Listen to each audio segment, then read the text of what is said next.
Okay, so my name is Hisashi Muroi, coming from Japan, and I'm working at Yokohama National University, and my specialty, the philosophy, yeah.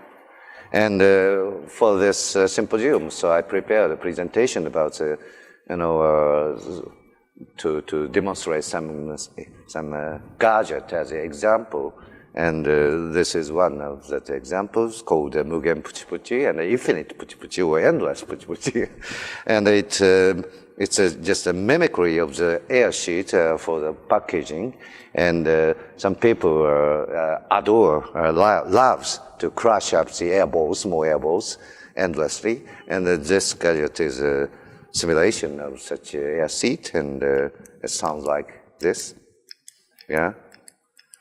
So Japanese toy makers made about 2 years ago, and it made a big boom. But soon people forget this gadget, because maybe this is just a simulation, and just maybe it functions just small jokes, and not it is so pleasant or joyful to play with this gadget.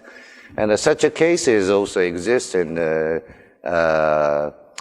computer technology or some kind of media as the same problem, because at first such a new invention or new gadget was born, so people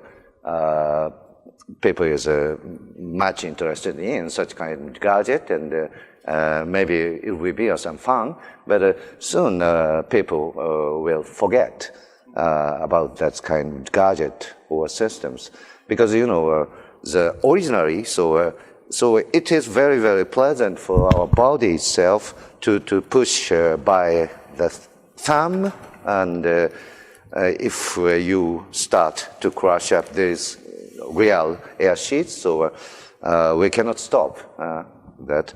But such kind of a poor gadget, we cannot satisfy with these feelings. Is just mimicry. And such kind of cases exist in so-called virtual realities, or some how do you say, some games or computer simulations. And it is just a poor reduction of the body's pleasure. And we cannot continue to enjoy with such an artificial poor reduction of the body pleasure. So it would be very, very important to investigate the sense and hidden pleasure inside our body. Would be more important to make a new gadget or such kind of poor simulation. Yeah? So that is one point of my presentation, and give me a question. The second point, of course, was yesterday's presentations of Marina Gajinic. Yes.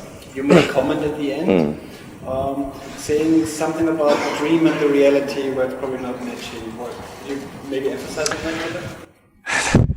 That was a little bit complicated argument, and so yesterday's Marina's presentation, she said. So to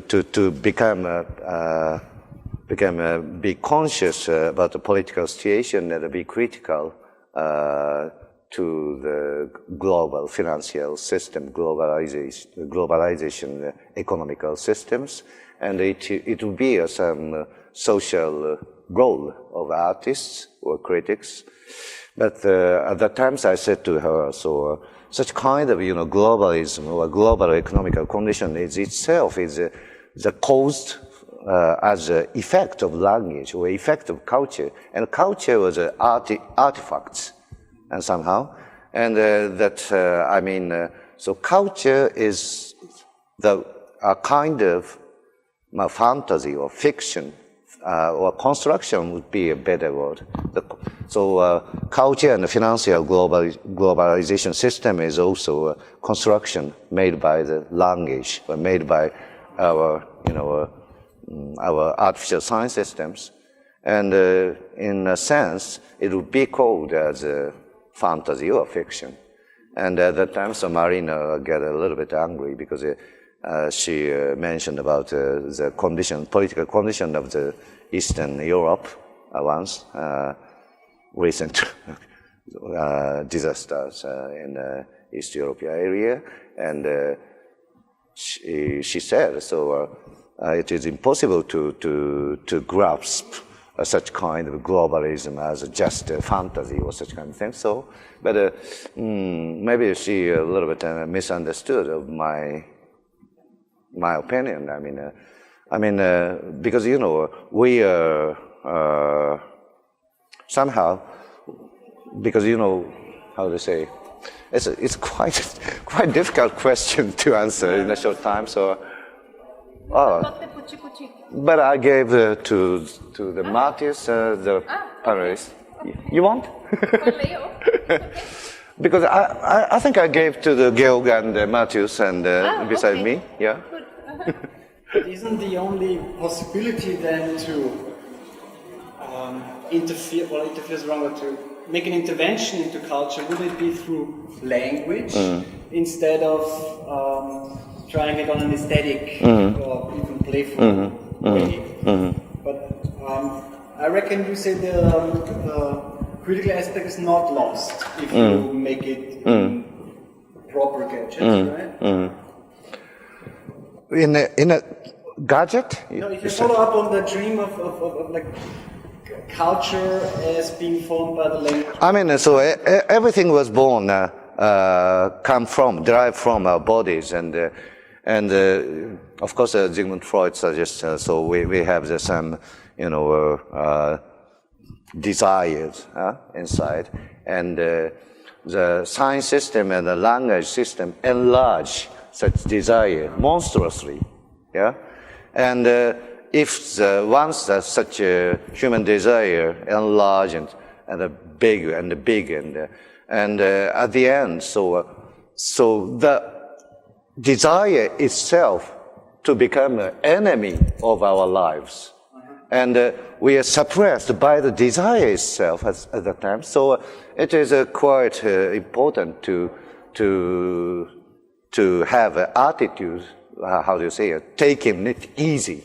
Because taking it easy, the problem is just driving from yourself, and it is just the effect of the language or effect of culture. And culture and the language is just an artifact and which we make by myself. And the root is the body, yeah. The other way around. So origin is inside our body, but if once it become increasing a very, very big thing, so it would be changed to the some powerful dominancy systems and such kind of things. I mean, a globalization or a financial economical system is also at the beginning. So from the beginning, so such kind of effect of enlargement of our desire. So it will be important to take it easy or easier, because it is just an illusion, just a fantasy we make. Yeah, that kind of thing. So I want to say yesterday.